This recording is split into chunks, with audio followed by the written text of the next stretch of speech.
It's Friday, April 26th. I'm Matt Harmon. Welcome to the Yahoo Fantasy Football Show. It is a hell of a day to talk ball because round one of the NFL draft is in the books and we have a lot to cover.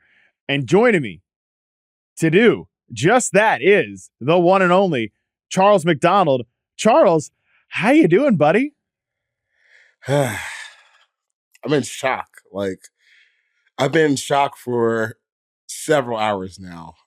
For those who don't know, I'm a Falcons fan. Although if you followed me at all, I feel like that's pretty well known at this point. And they made a pretty seismic, shocking draft pick tonight, taking Michael Penix. And I think a lot of us we're just trying to figure out how we're gonna take one step forward and put our pants on in the morning and get to work like every other American in the country and just try to put this behind us. So that's where I am right now. I'm not feeling great, but I think tomorrow morning I'll be feeling a lot better. Oh my God. Yeah. I mean, it's crazy that pick happened. Yes, we're gonna do some serious business on the show. I promise. We will do some serious business, or at least serious business adjacent on this show. But yeah, Charles is a Falcons fan. He's here poor guy is here 1 a.m. Eastern on my recap show, and he's got to talk about this Michael Penix thing, which, Charles, it was I can't remember being as shocked as I was by the Michael Penix pick, by any pick recently, honestly, because we were on the live show at Yahoo, which if you didn't watch night one, make sure you tune in for night two of our live draft show on YouTube. It was great stuff. Charles Robinson, Jason Fitz, Damian Harris, and Adam Gorney. We had a blast. So definitely join us for round two. Charles Robinson had the pick first, and he just says, you guys are never going to believe who's coming off the board here at 8, and didn't tell us. In no way did I expect it to be Michael Penix. So this transitions us, Charles, into our first storyline. We're going to cover 5 major storylines coming out of night one of the NFL draft. First one storyline is a record-breaking 6 quarterbacks go in the top 12. We'll get to all the other ones, but let's just finish this Penix discussion. I mean, Charles, you gave it a draft grade of an F, and I don't even think that's just the emotional Falcons fan in you talking. It makes no sense. Obviously I'm emotional about it. It's baffling. I've been talking with other fellow Falcons fans throughout the night, and this is honestly one of the most baffled I feel like collectively been by a draft pick. I think some people are probably going to talk themselves into it, but to say you're not shocked at this point, I would say you're lying. I was kind of expecting them to take Odunze or a defensive player with that 8th pick, considering how the board fell, and then they come out and they take Michael Penix, who, if things go poorly in the Kirk Cousins era in Atlanta, like your worst case scenario with Kirk playing poorly, with how the contract times out, is Michael Penix plays 2 years from now is when he potentially gets his first start. And I know the Falcons, they referenced basically Green Bay with the Aaron Rodgers and Jordan Love situation. Right. This is not the same as that. Okay. Kirk Cousins I think Kirk Cousins is a good quarterback. I think Kirk Cousins is a quarterback that makes Atlanta credible in a way where they can make the playoffs this year. But he's not an MVP. He's not a back-to-back MVP talent. And even where Jordan Love was drafted, he was drafted in the 20s, towards the end of the first round, not with the 8th overall pick. So, now you're talking about a contract that, Bijan Robinson last year signed a contract for 4 years for $22 million. That's just going to be sitting on the bench for at least 2 years. And if it goes well with Kirk Cousins, then, you're talking about sitting Michael Penix on the bench for 3, 4, maybe 5 years. I just feel like there's so much more value that you can get out of the 8th overall pick. And that doesn't even get to the fact that I didn't think Michael Penix was a first-round caliber quarterback in the first place. So tough pill to swallow, man. I don't know. It was just a pretty seismic pick for the Falcons and for the NFL draft. But I just thought that it was a huge reach. And, you kind of look at the Falcons offseason as what you have now is it. Yeah. This is done because you spent the 8th overall pick on a backup quarterback for at least 2 or 3 years. So you come back to a team that won 7-10, and all you've really added is Kirk Cousins and Darnell Mooney. I don't know. That's not really that exciting the more that you think about it. Yeah, I think it was pretty easy to get excited about the Falcons like a month ago. And I mean, I think that still remains the case. But yeah, most everybody imagined that they'd potentially take a playmaker at that 8th overall pick. Like Malik Nabers had become a popular mock draft kind of destination there at 8th overall. You mentioned Odunze. That would have been a natural fit across from Drake London. One of these defensive difference makers. A defensive player didn't come off the board until the 15th overall pick this year. And so the Falcons would have had more than their pick of the litter, even if they traded down a few spots. So I understand the Jordan Love kind of comparison here, because I made that during the live show. I said, if I'm going to play devil's advocate, because I am confused and baffled by this, and kind of, I don't think it's the right move. But if I play devil's advocate, I can say, hey, Kirk Cousins gives you a couple of good years, maybe even just 1.5 good years, and then you transition to Michael Penix, just like the Packers just pulled this off. But there's a couple problems here, Charles. Number one is, yeah, I'm with you on the evaluation of Michael Penix. I don't even think he was a round 1 quarterback, much less a top 10 pick at quarterback. Like, I would have been kind of yeesh if the Raiders had taken him at 13. We're talking about the Falcons now at 8. That's something.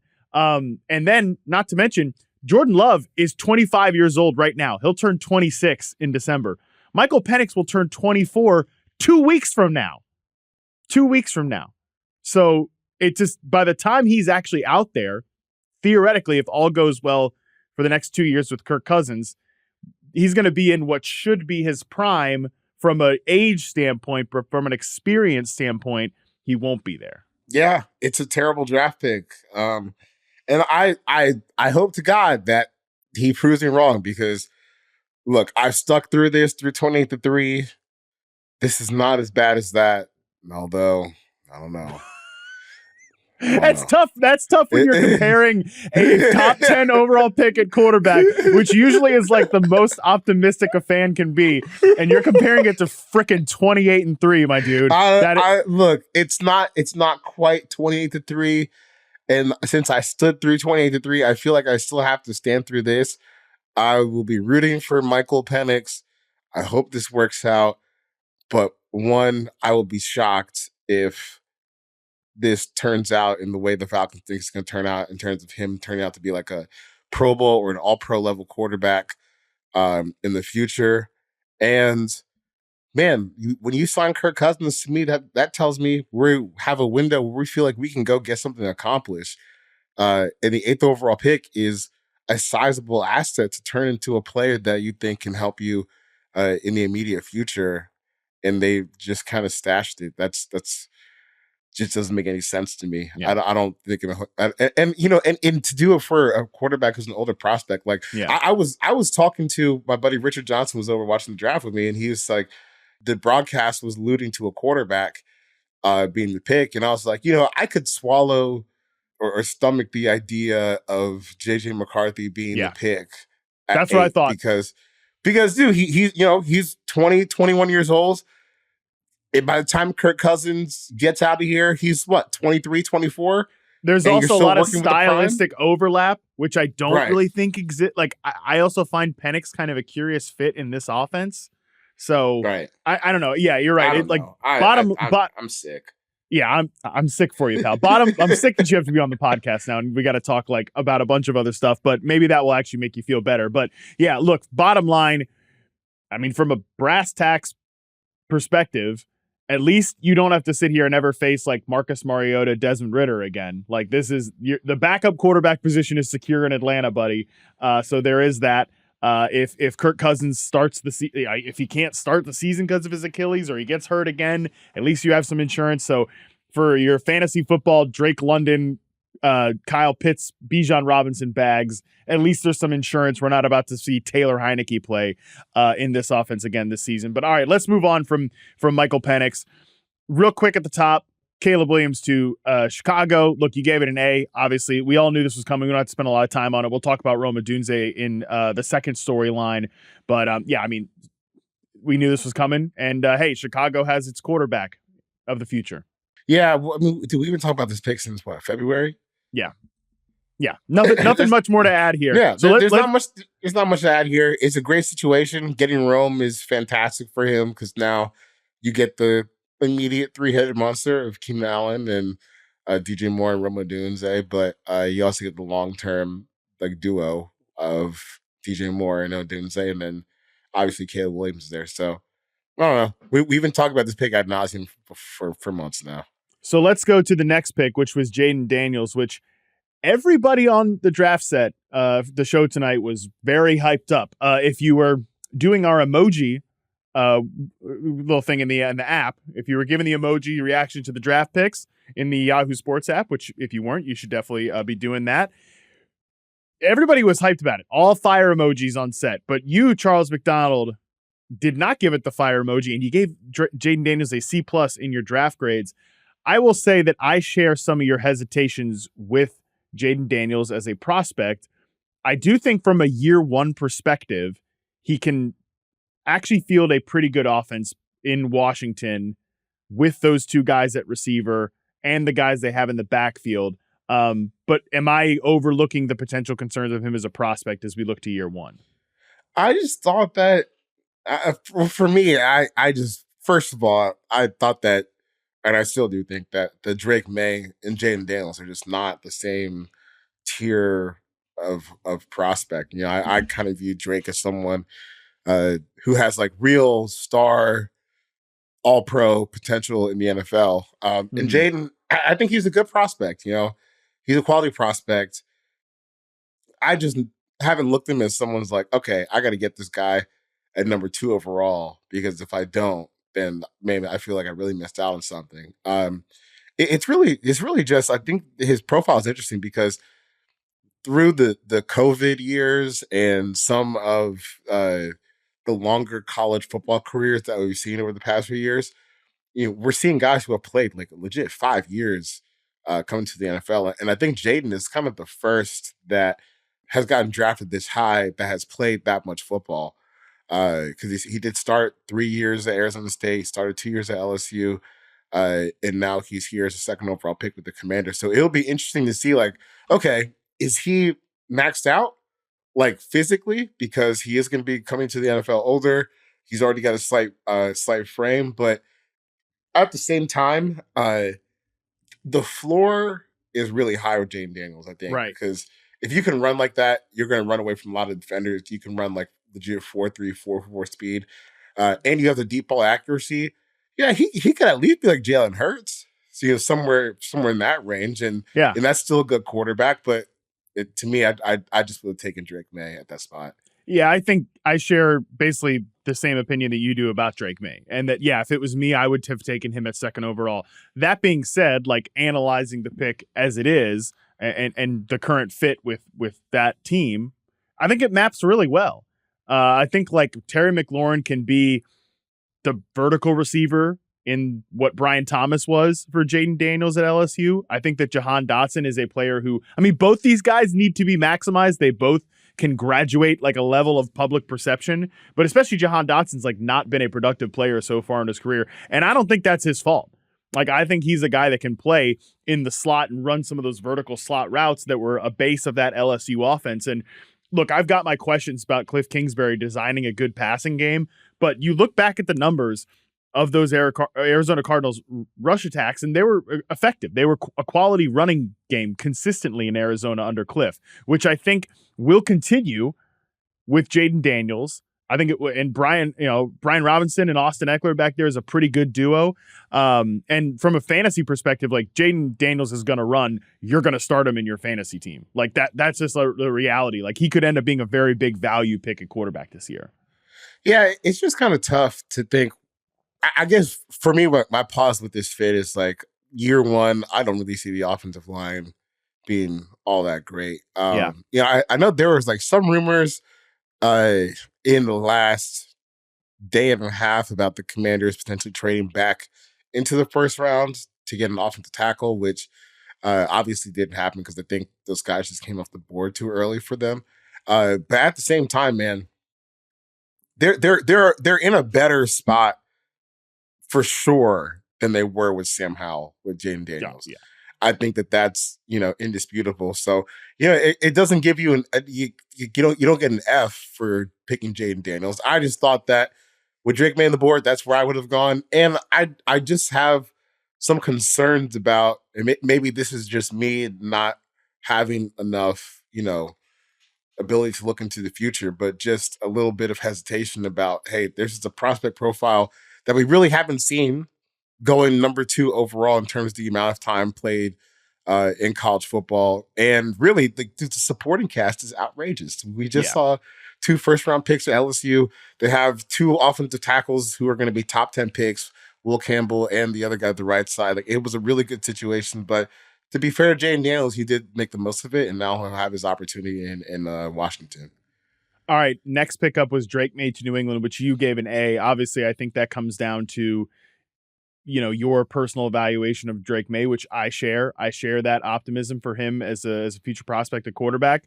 But I mean, year one situation wise, this is pretty bleak for New England, right? I mean, we had Damian Harris on the show, and he was definitely willing to cape up for some of those guys on that roster, right? The running back room, he's right, it's pretty decent. They have some guys on the offensive line they were able to retain their starting left tackle, but the receiver room, they've got to do work there for Drake May. So my question to you, Charles McDonald, how many games does Drake May start this year with a guy in Jacoby Brissett on the roster who's like a perfectly capable hold down the fort passer? 17. You think he starts all 17? Yeah, I don't know. I feel like teams do this and then they don't really mean it. And all of a sudden, Bryce Young started all 17 games. CJ Stroud started every game that he was healthy for. Anthony Richardson would have done the same. And that was a year when they signed Gardner Minshew too. So I think having Jacoby Brissett's nice. I think it's good for Drake May, but I don't think that's going to stop them from starting the entire season. Only because teams, they lie a lot when they say, oh, we're going to do the camp battle. And then week one comes and, oh yeah, you want to see the 3rd overall pick play some football pretty fast.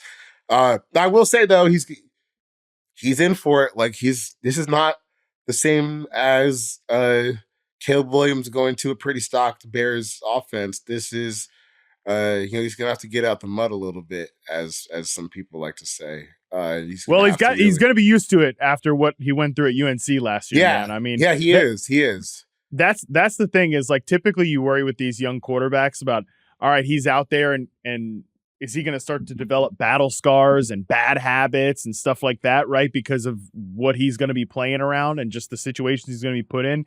He was, Tez Walker is your number 1 receiver. That's tough. Okay. No disrespect to Tez Walker, and it's a big change after having Josh Downs the year prior. Like, you could not picture up 2 different receivers in terms of both how good I think they are and also stylistically. So, I mean, there are some guys on this New England roster that are like NFL players. Kendrick Bourne's coming off a major injury, but he's one. I do like Demario Douglas as a slot receiver. Hunter Henry, like he's an tight end. So it's not like just totally barren, but yeah, it's a situation where he's going to have to play through a lot of mud, as you said. I still think there's like an avenue for him to have a pretty good rookie year, only because he is like within his own right. He's like a playmaker that, can kind of make it happen in absence of help around him. And that's where this is going to be for him for the majority of his rookie year, unless some of these guys like really take a step forward, like Tyquan Thornton on the outside. But nope. Yeah. No. Yeah. I'm glad you said it, so I didn't have to. No. That won't be happening. But they could take somebody on day 2 to kind of solidify that room. And the last thing I really want to say on this is I understand like where people are, maybe you want to trade down and build out the roster too. I do think that's obviously like a credible style of thinking, but to me, it doesn't quite trump. If we think our quarterback is right here, we should take him. And if he's good enough and we have the evaluation right, then he'll be able to survive and stay afloat among some of the crap that's going to come while we kind of rebuild this thing out. But at the end of it, you could say, we got the quarterback and then we'll figure the rest of this out. And as we've all seen through a ton of franchises, we just saw Kirk Cousins get $45 million a year, and that team draft Michael Penix in the first round. Teams are really obsessed about getting the quarterback right, and I think the Patriots did here. I think they probably did too. It's very comparable, I think, to the Josh Allen build. Now, will Drake May become Josh Allen? I don't know, because obviously everybody hopes that they can develop a guy into Josh Allen. But you look back at the depth chart that Josh Allen was surrounded with in his rookie year, it was terrible. I mean, it was Zay Jones, Kelvin Benjamin with a 31% catch rate, and LaShawn McCoy were the top 3 most targeted players that year. And then year 2, they get him John Brown, Cole Beasley. Year 3, they get him Steph Diggs. Like, there was a consistent build there. That's what New England will have to pull off. Let's talk about J.J. McCarthy at the 10th overall pick. You gave this a B+, and I think that a lot of that had to be, Charles, that, man, I mean, all the time we're talking about J.J. McCarthy, yeah, they're going to trade up in the top 5 to take him. They only have to move up 1 spot to essentially secure the guy that perhaps they wanted all along. Yeah, getting him at 10 is fine. And I get why they move up from 10 to 11. You have the Broncos and the Raiders lurking. You don't know. So you might as well just get up there, get the 10, and get the deal done. I don't know if this works out, but I think at 10, this is a fine gamble. Look, J.J. McCarthy was not asked to carry the load for Michigan last year, which, you know, you can kind of make of what you want. On one hand, you can say, yeah, if you have Blake Corum in an offensive line where everyone is projected to get drafted at some point over this weekend, why not just run the ball and jam it down the throats and play good defense on the other end? But on the other side, you know, you want to say, hey, it's just a first-round quarterback. I'd like to just see you attempt more things. And I think like within the limited scope of what you saw from J.J. McCarthy in terms of like translatable reps for the NFL, there's some cool stuff in terms of the mobility and the arm strength and the room to grow and some of the accuracy down the field. It just, the frequency is so small that you're still projecting. But I think as far as what was available to the Vikings and where it fits for their needs now, this is probably a pretty good pick. And I think that this is like, I think this is probably a more legitimate camp battle between Darnold and J.J. McCarthy than like Drake May and Brissett, just based on where these guys are drafted. So I set the over-under at, let's say, 11.5 games. You go over or under for J.J. McCarthy? I'll go over only because I still think that like Sam Darnold's interesting, and I'm not going to say. Are you a Sam Darnold sicko? No. Although it's because my Sam Darnold like take arc is kind of interesting, where I did not like him coming out of USC, and then I went to cover him when I was covering the Jets for the Daily News New York, and when I watched him, I was like, oh, like I can kind of appreciate this talent level. He's one of those guys where, and I'm sure you can say this about a lot of guys, but if you just like cut up like the 15 best Sam Darnold throws, you'd be like, holy crap, hey, this might be something, but then you have to put in the rest of the game. And I say all that to say this: Sam's good for one of those like 4 interception games that's going to get the fan base clamoring for a rookie, and then you have an easy excuse to put him in. And we'll have a better idea of what that is when the schedule gets released, and then we can exactly pinpoint the game when Sam Darnold plays. Yeah, I feel like we will be able to pinpoint, like, this is the game that the Darnold hype train, because I can already see it now. Like, all of our friends, Charles, and football Twitter are going to be like, hey, first 2 weeks, Sam Darnold looking good. Like, this is interesting. He's throwing these bombs up to Justin Jefferson. And then, by like week 4 or week 5, he's going to run into one of those games, and we'll be seeing J.J. McCarthy. And, you know, you say cut-ups. I'm the thing my final take on J.J. McCarthy is that, if you were to cut up, like, his throws from college versus, you know, pretty much any of these other guys, the actual length of that cut up would be much shorter, but than the other quarterbacks. But the quality is so much better than the quantity. Like, great. I saw Bo Nix throw how many passes. We'll talk about Bo Nix here in a second. Like, Bo Nix throw these passes in college. So many of those were like Mickey Mouse throws, you know, just completely non-translatable plays. That's all college football is now, man. It's all college football is, but not J.J. McCarthy. Like, did real NFL quarterback stuff that he's going to be asked to do in this offense. So, like, I've said this a lot. We said it on the show with Thor Nystrom. if you're a Justin Jefferson dynasty bag holder, like you traded for him in kind of the period where people were freaking out a little bit because Kirk Cousins is gone. Like, I think this is pretty much, all things considered, best case scenario. So I'm in favor of the pick from that perspective. I think this is a great situation to incubate a young quarterback, and they get Dallas Turner with their second first round pick, and then they will pick again in round 4, and they didn't have to sacrifice any future assets from next year to get this thing done. So that's great. Let's wrap this up with Bo Nix here at the quarterback position. I mean, you gave this one an F too, buddy. Indefensible. I honestly, I don't think that this is me coping. I think it's worse than the Penix pick, honestly. Really? Yeah, I do. Only because, like, with Michael Penix, at least you can say, shoot, I know he ain't run at all in college, didn't do it a lick, but he allegedly runs a 4.4. And I know he has a strong arm, so like there's like some traits that you can maybe develop as you start to get this thing rolling. Dude, with Bo Nix, there's so much just short junk, screen passes. You know, I don't really think his arm was tested down the field all that often. And maybe this is one of those things where I'm just totally off. But I had Bo Nix pegged as like a backup caliber quarterback, like a Chase Daniel type, where, you know, hey, we're in a bad spot for a few weeks.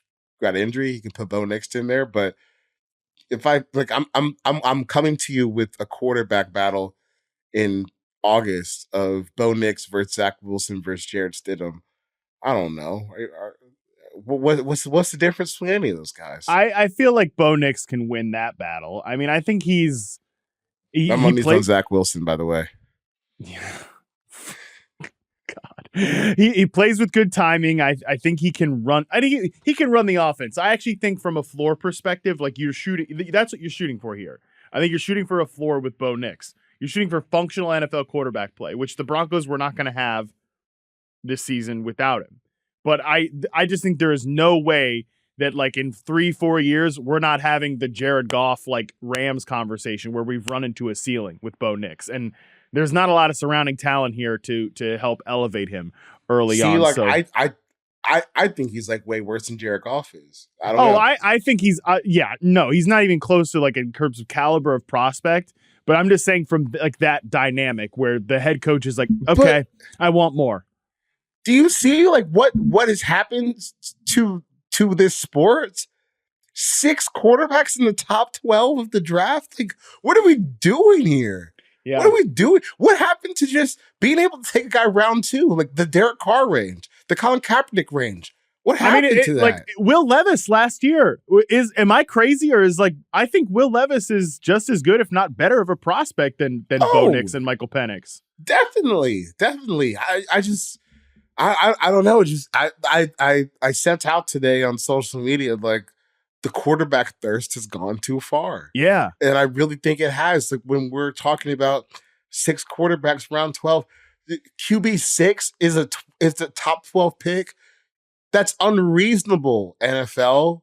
There's 21 other players on the field. Like focus and stop dialing in on this so hard. Sean Payton. Like, Sean Payton, look me in my eye, and you tell me that Bo Nix is the savior for your football team? That's crazy. I don't know. Okay, rant over. Let's move on. I'm with you. I really thought that, and I wrote this in my article, and I was like, maybe this take ages like milk, and I look like an idiot, and I did, because I was like, there's no way that Michael Penix and Bo Nix are going round 1. I just don't believe it. Because last year, that was, Will Levis is going to go 2, and then he goes in the second round. I thought that was what we were going to see with these guys. It was not.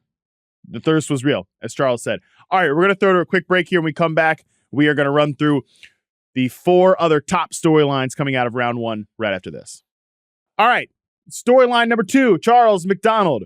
The big 3 wide receivers find their new homes, starting with Marvin Harrison Jr., who goes to Arizona. You give this one a draft grade of A+, and I'm with you. You and I were both on the same page in terms of Marvin Harrison as an evaluation, as a prospect. He was our number 1 receiver in the class. I think he was your number 1 player in the draft, right? If you were, yeah. So we're on the same page there. It's an ideal fit with Arizona. I'm just curious from your perspective. Now that we know he's going to be there, and we love the fit. Like, this is what they needed in terms of a number one X receiver. Give me kind of like a ballpark statistical projection for Marvin Harrison in year one. Well, I think it's good to start off with the fact that he has a quarterback.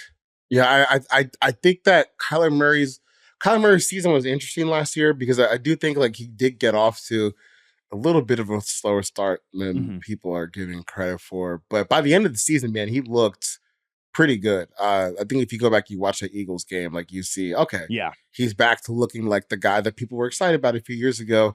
And I think that that's good for the game because one, he's electric and he's fun and he's really talented. And two, I think it's good to see a guy kind of be able to get out of a rut after falling into one. So if I'm going to put a stat line on Marvin Harrison, what did Jamar Chase do his rookie year? 1,400 yards, 13 touchdowns. That's pretty crazy. That's pretty crazy. Okay. I think for Marvin, I will go. You got Trey McBride there too. I'll probably go 1,200 yards, 9 touchdowns for Marvin his rookie season. Hey man, that's pretty impressive for a rookie receiver. Yes, yeah, we've been spoiled by Jamar Chase and Justin Jefferson, no question. But just, rookie production, that would be pretty good. And you're right to point out that the entire picture for Kyler Murray doesn't look good from a statistical perspective, but the final 3 games of the season, 724 yards through the air, 6 touchdowns, 1 interception, 108.3 passer rating, took just 4 sacks, 8.07 adjusted yards per attempt, and still ran for 5.9 yards per carry. He was a productive player during that stretch. And like, by the way, who's he throwing the ball to then? Not Marvin Harrison Jr., right? Like, I mean, it can't be overstated how good of a fit this is. From like, I like Michael Wilson, but I like him as a possible 2. Trey McBride being and really like Michael Wilson's going to be the 3rd pass catcher there because they have Trey McBride. So Harrison's set up to thrive. I can't wait to see from a fantasy perspective where people end up drafting him because I could see him especially in like best ball drafts, where the real sickos are drafting Charles. I could see him being like a top 20 wide receiver just off the board in his rookie year. And that might end up being conservative, honestly. And based on your statistical projection, I think that might be warranted. Less certainty for Malik Nabers at the 6th pick for the New York Giants. He did get a B+ grade from you, Charles. I've made the case that Malik Nabers is not set up to thrive because nobody's set up to thrive with the New York Giants, but I think he's set up to survive this landing spot because of his after catch ability and like, okay, Daniel Jones, Drew Lock, grip it and rip it to this guy over here. And that's your one read. That's it. Do you buy into that or no? No, yeah, I buy into that. I think the grade is mostly just a nod to Malik Nabers and saying, I don't know if I feel so great about the Giants process. I don't know how great the Giants feel about their process right now because I don't think the whole day and really the whole past 2 days has been about the Giants are going to trade up for a quarterback. They're going to take one at the 6. And I think it seems pretty clear at this point. They were pretty dialed in on getting Drake May. Obviously, that didn't happen with Drake May going number 3 to the Patriots. So they sell in on Nabers, which is fine. Like, he's a good player. The upside's through the roof. And personally, I think he's someone. I'm someone who thinks that he'll probably reach that upside and has a chance to do it. But man, it stings not getting a quarterback there at that spot. And I think for Nabers, like in his long-term outlook, obviously it's a little murky, right? Yeah, because the quarterback situation is not settled there at all. Daniel Jones is playing for his career this year, and coming into this year off an injury too. Right. So I think the best thing as far as like if you're just looking more like a fantasy perspective for Nabers on this is, hey, he's by far top dog when it comes to targets this year. Darren Waller, I tend to think when NFL players do this, I can't decide if I'm going to play, if I'm not going to play. You've usually decided that you're not going to play. So if you pencil out Darren Waller from the Giants lineup, then his competition for targets is Darius Slayton and Jalen Hyatt. Wan'Dale Robinson, Wan'Dale Robinson. I mean, this I could be way off of this. I could be way off in terms of the frequency, the amount of times they throw this year. But I really think that this could be like a 120 target season for Malik Nabers. 130 targets. Yeah. If he doesn't moonwalk into 120 targets, you're disappointed based off of his rookie season. I think you'd be disappointed. Let's talk about Rome Odunze to the Chicago Bears. You gave this one an A+. I'm with you. Home run draft pick. But what's the year one outlook for him? Because he's likely. Here's the deal. Everybody in fantasy football, Charles, is going to have battle scars from Jackson Smith and Jigba last year because people again and again, I didn't draft Jackson Smith and Jigba on a single team last year, even though I really liked him. Even though I liked him as a prospect, so I was like, okay, he's a good player, but he's not beating out DK Metcalf and Tyler Lockett in year one. And that whole offense kind of underperformed expectations, which is, by the way, it was coordinated by Shane Waldron, who's the coordinator in Chicago. So a little connective tissue there. I don't know that matters too much, but I think it was more of a pass protection issue. But yes, again, the reason I would push back on those concerns, and I'm curious on your perspective here, is that one, Rome Odunze is better than Jackson Smith and Jigba, and he's a different type of wide receiver too. Like I think he perfectly overlaps with Caleb, who pushed the Bears, not that they needed a lot of pushing, but pushed the Bears to draft this guy. So am I overlooking the fact that, hey, there's two really good receivers here in DJ Moore and Keenan Allen? Like, I don't know what Rome Odunze is going to do statistically in year one, but overall, I'm not as concerned as the JSN stuff. No, I don't think the wide receiver stuff matters. I think the quarterback stuff matters.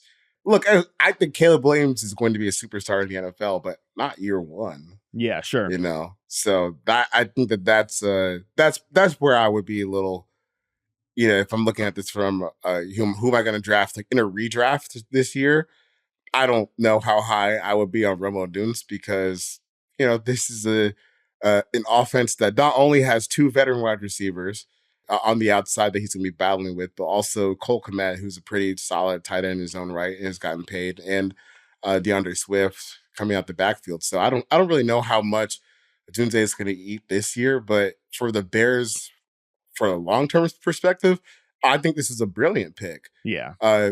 One, because Keenan Allen is not going to be around forever, and then that leaves you with Rome Odunze and DJ Moore for the foreseeable future. And I think that's important, especially in a time where you look across the division. Packers, Jordan Love, monster way to close the season. And if he can continue playing like that's an MVP caliber quarterback that's in your division. The Vikings have just gotten JJ McCarthy.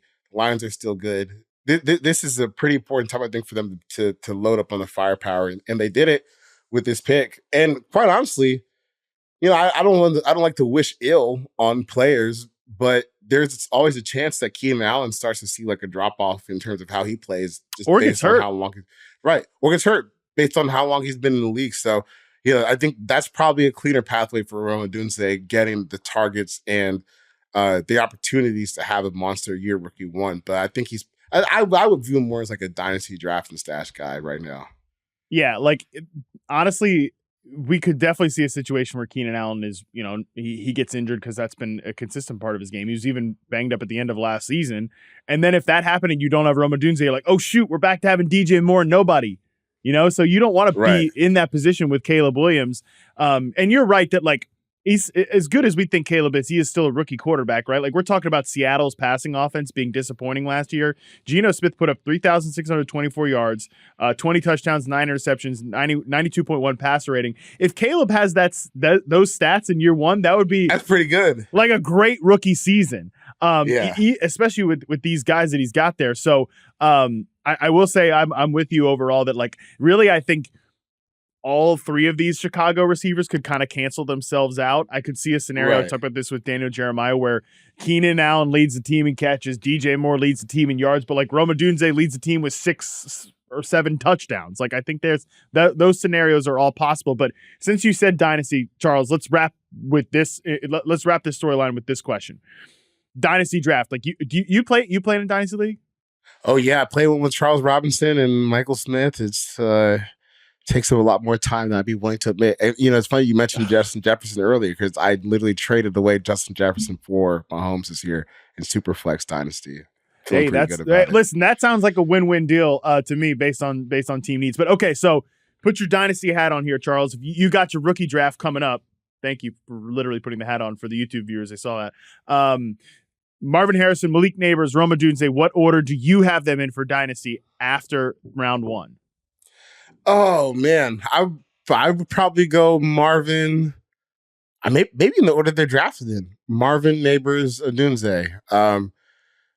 Probably Marvin, just because I think he's the best player, and he's walking into an opportunity where, who else are they going to throw to? It's like Trey McBride's good, and he had some chemistry with Kyler Murray at the end of the year. But from a wide receiver perspective, your only competition is Michael Wilson, who's I think is a solid player.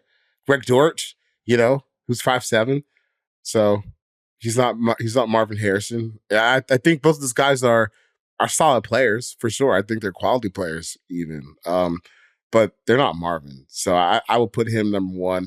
Nabers, I think I would go number 2 just because there's no immediate threat to his target share for the Giants. It would be pretty surprising if they're going to be in a position to take a wide receiver next year.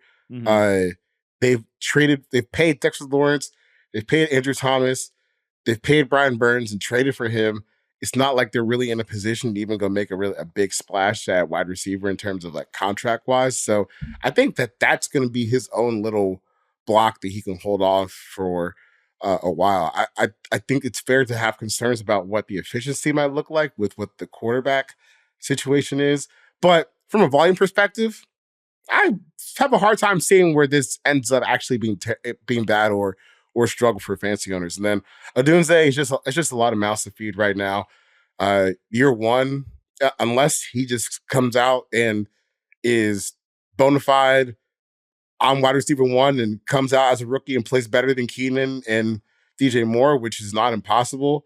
I think he's just going to have a little bit of a time to wait before those targets really open up. And I think he's got the best long-term outlook at quarterback, but maybe the best or maybe the worst short-term for this year.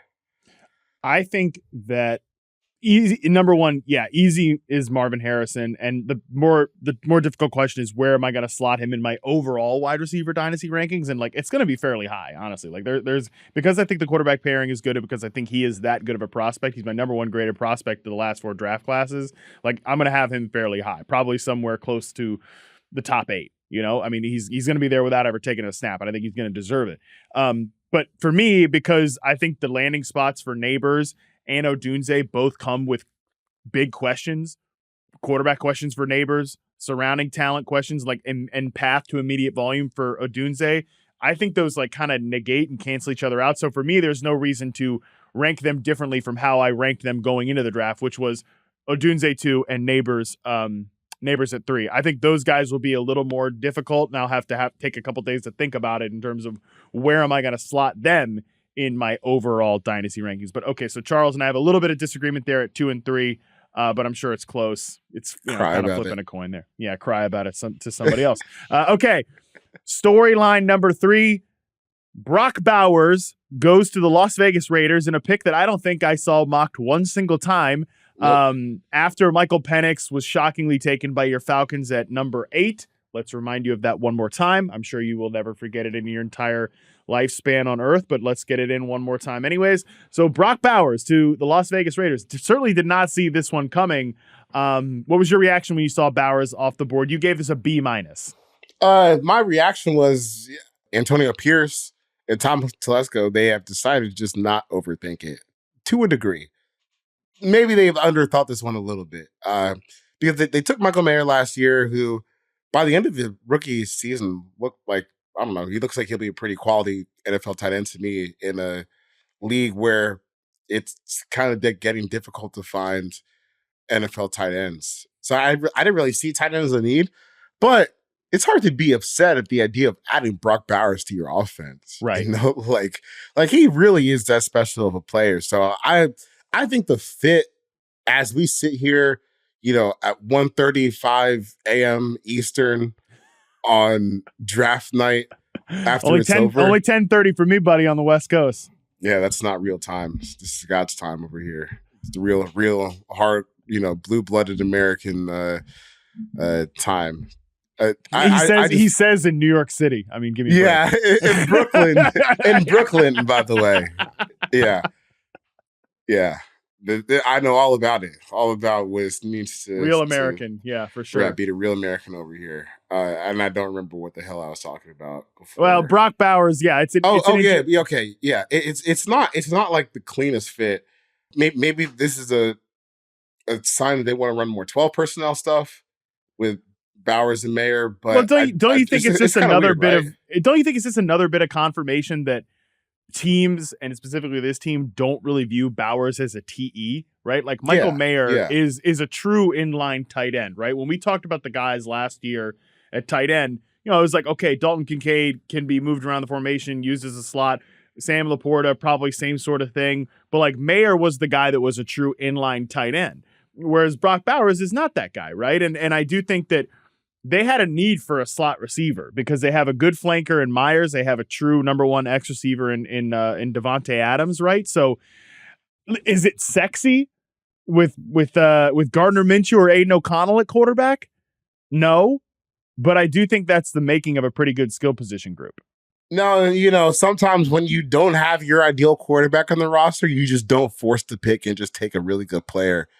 Sometimes you just don't have to take a rookie quarterback for taking the sake of it. I don't know. You take a consensus All-American, a guy who was getting targets as a freshman on a team full of NFL players, and you keep it moving. But to be serious, I do think this is a pretty good pick for the Raiders. And if Shane Waldron is, or not Shane Waldron, who's there? If Luke Getsy. Yeah, I always thought Luke Getsy was just fine. Solid, if we're talking baseball terms, he's like a single, which is fine. You got on base. You look like a credible team. You can probably get something decent out of the Bowers-Mayers formation. It's just how often are you going to run that and how heavy do you want your offense to be now? And really, like, what does Bowers' roles look like expanded past tight end? Because is he going to be more of a slot guy to replace Hunter Renfrow, who they let go this year? Obviously, the outside reps are going to go to Devontae, but how they decide to split up Mayer and Bowers in formations will be pretty interesting to track, I think. Yeah, we talked about this on our tight end preview show, Charles, where I was very concerned about like a coaching staff being overwhelmed by what to do with Brock Bowers and like, okay, we can put him at tight end, but put him in the back, like all this sort of stuff. And I would say when the two examples we gave of like, I'm very confident in Sean Payton knowing what to do with Brock Bowers. I'm very unconfident in Nate Hackett doing it. I would say Luke Getsy is somewhere in the middle, right? So, okay. Makes a lot of sense. I think he's going to be a productive player. I think the offense is going to be pretty good. All right. Let's go to the storyline number 4 here. 4 other wide receivers go late. It ties the record of 7 wide receivers in the first round. Let's run rapid fire through these here. Brian Thomas Jr. to Jacksonville. You gave this one a B+. What about this pick did you like? I am a sucker for just height, weight, speed. And I think that was just a body type that the Jaguars needed to add. Is it a little redundant with Gabe Davis, maybe for year 1, but the hope is that Brian Thomas can develop into something that's a little bit more expansive than just Gabe Davis's skills and kind of being a deep threat. So I did like this as a replacement for Ridley in the sense that they still get to keep some explosive factor down the field. Yeah, I mean, they had Ridley running a lot of straight line routes, go routes and comebacks and curls and stuff like that. That's kind of what you want Brian Thomas Jr. to be doing. So I do think it makes sense from that perspective. I think the other question there is just, is the redundancy with Gabe Davis enough that the year 1 production is not going to be great for Brian Thomas? I could kind of go in both directions there. So he will definitely be my dynasty wide receiver 4 coming out of this draft because I really like the landing spot overall long-term for him. And he was clearly ahead of like a tier ahead of all these other guys that we're going to talk about here that got drafted. But let's talk about Xavier Worthy to Kansas City. You gave this one a C+, which means you and I are kind of on the same page here about this pick, because everybody else on the live draft show, Charles, is just like, pissing their pants about Xavier Worthy to the Kansas City Chiefs. I am not as like I said, listen, if you listen to this show, listen to any of my shows, watch anything I've done prior to the draft, I've said, like, the Chiefs need enough already with the little speedy gadgety guys. I mean, this might be the best speedy gadgety guy they've drafted. I think that's certainly true. Better than McCole Hardman, Sky Moore, or trading for Kadarius Toney. But are you concerned, just like I am, that it's in that same like archetype of receiver? You're too small, man. Like I don't know. You have Hollywood Brown, who you signed this year, who I think is going to be a pretty that was actually a pretty significant add for this team.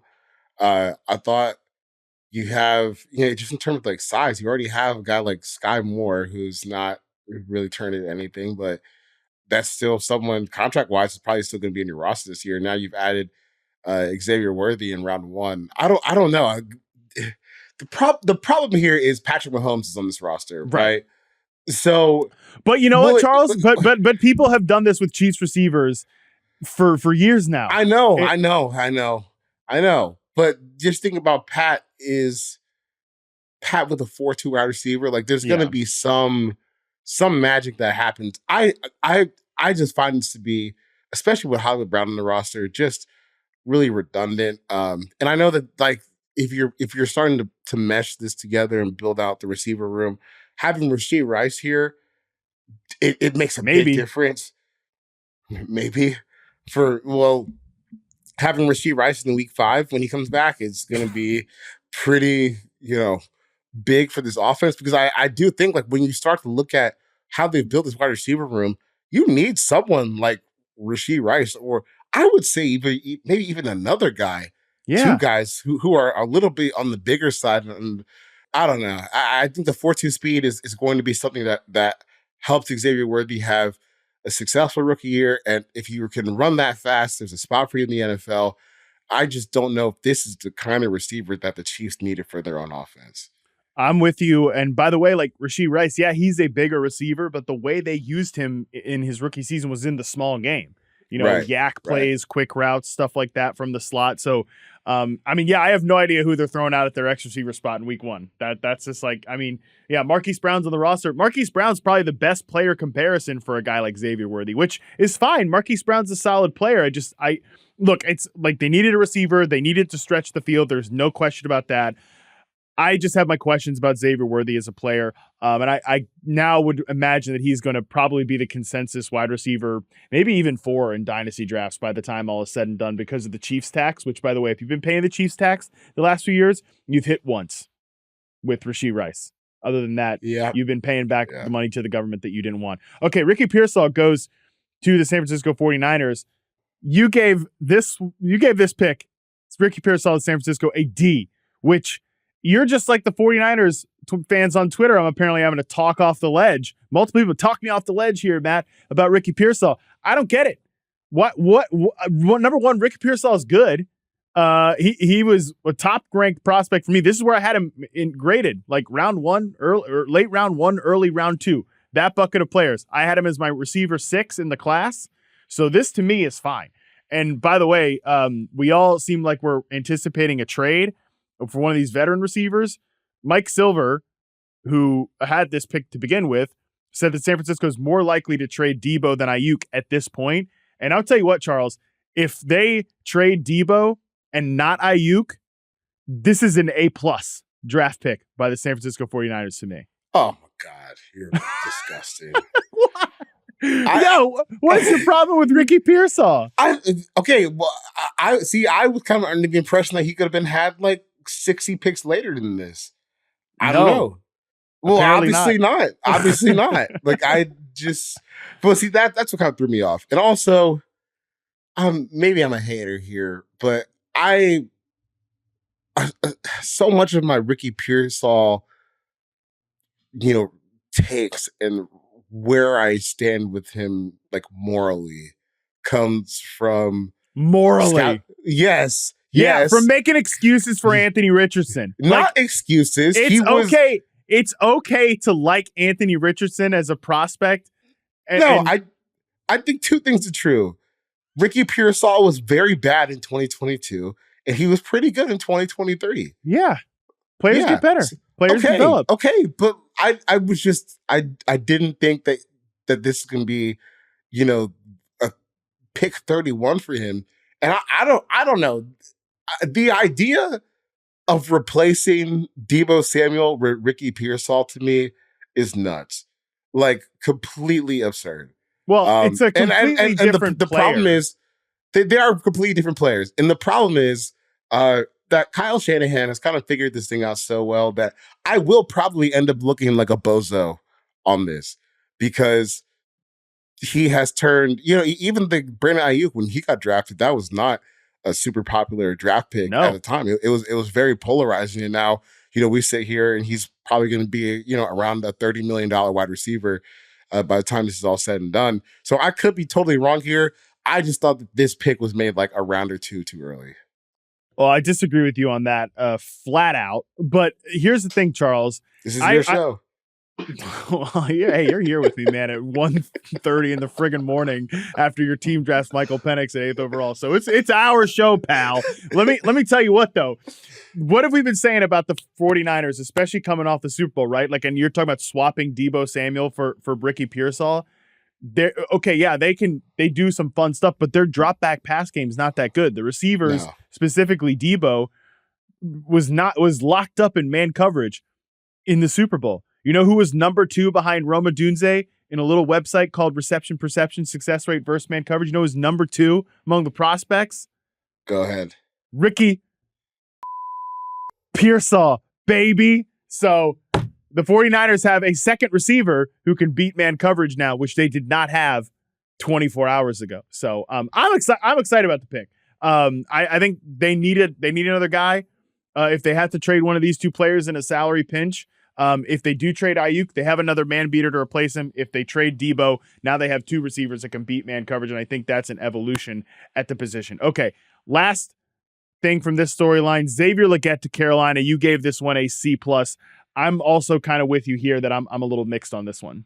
Yeah, the Xavier Legette pick felt safe to me. I was a little interested that they felt that they needed to trade up for this, like one spot. Just because, if the Bills weren't going to take him at 32, then maybe you're probably safe from anyone else. But at the end of the day, moving up from 33 to 32 is not a real thing to be upset about. I just kind of, I feel like it goes back to the podcast that we had where we spoke about it, where we were both a little bit confused on what this is at the next level. Is it, the guy who couldn't produce really much of anything for 4 years in college, or is he the guy who came out in his last season and absolutely just tore the place down? I think at 32, that's probably a safe gamble. I just think there's enough unknown that this is still a bit of a risk. So, solid pick, 32. You're taking a bit of an upside swing on an older prospect. I thought that was, C+ worthy. Yeah, I'm with you. Again, middle ground there for this pick. Overall, it's just, I don't know where he fits in the wide receiver room. Is he an X? Because then he's going to be like an Alshon Jeffrey type contested guy down the field. I'd rather use him off the ball. I guess you throw Deontay Johnson out at flex or at X, which is totally fine, by the way, because he can beat press man coverage. We've seen that in the past. He's a little bit better off the ball, but regardless, you can't hate the pick too much. I don't have a strong conviction on how Xavier Legette translates to the pros. I think he's a better version than Jonathan Mingo, but it is kind of a similar archetype of player to the guy they just took last year. Obviously different GM, but still same guy they kind of sort of took last year. But overall, I'm with you. I get the pick. Okay, last one, storyline number 5. We'll just pick one guy to highlight here each. Several teams filled critical needs with offensive linemen. 9 O-linemen were taken in round 1. Just shy of the record. So 23 offensive players total, by the way. So a lot of offensive players. Joe Alt to the Chargers, J.C. Latham to the Titans, Olu Fashanu to the Jets, Talise Fuaga to the Saints, Amarius Mims to the Bengals, Troy Fautanu to the Steelers, Jordan Morgan to the Packers, Graham Barton to the Bucks, Tyler Guyton to the Cowboys. Charles McDonald, Which one of these do you think is going to be the most transformative pick in terms of like taking an offensive ecosystem to the next level? Oh, wow. Okay, that's a great question. If I say most like transformative, I think I'll go with Troy Fautanu going to Pittsburgh, only because that's a team with Arthur Smith that's really going to rely on their offensive line being kind of legitimately kind of a weapon with some of the run concepts that he runs. So I think that having, him and Broderick Jones is probably a pretty important investment for them to make up on the offensive line for them as they started putting this new offense to Arthur Smith and Russell Wilson and Justin Fields. I really, really like that pick, and that was one of the 8s that I gave out.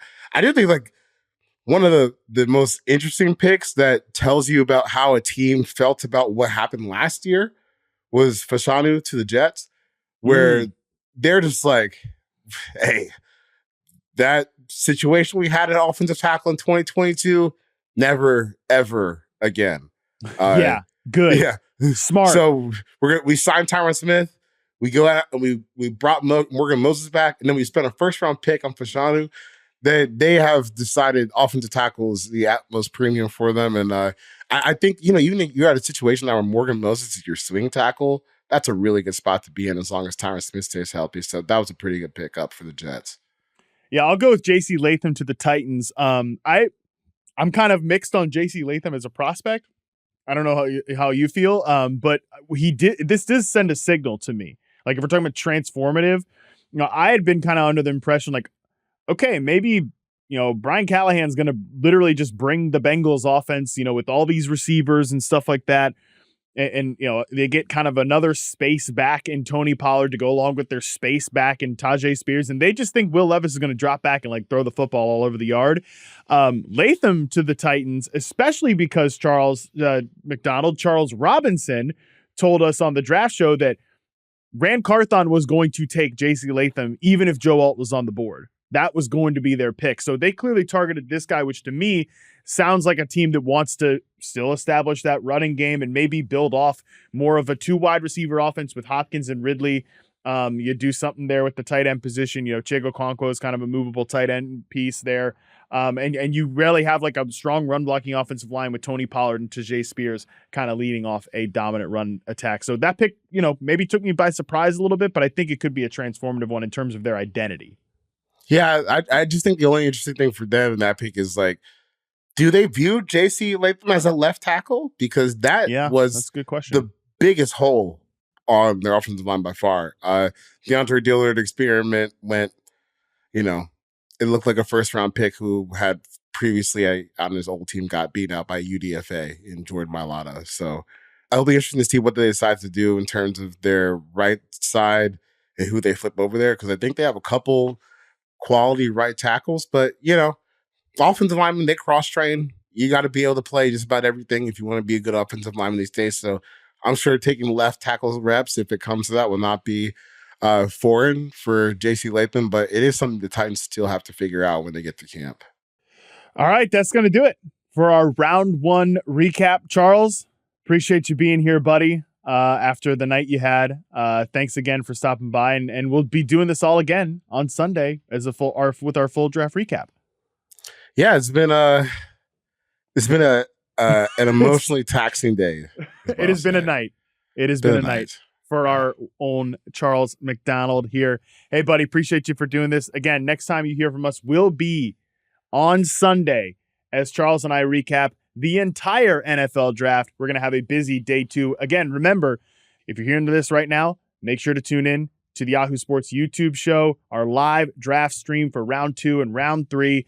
That's going to be coming on Friday night, so make sure you're tuned in. It's going to be an absolute blast. A lot of wide receiver picks coming.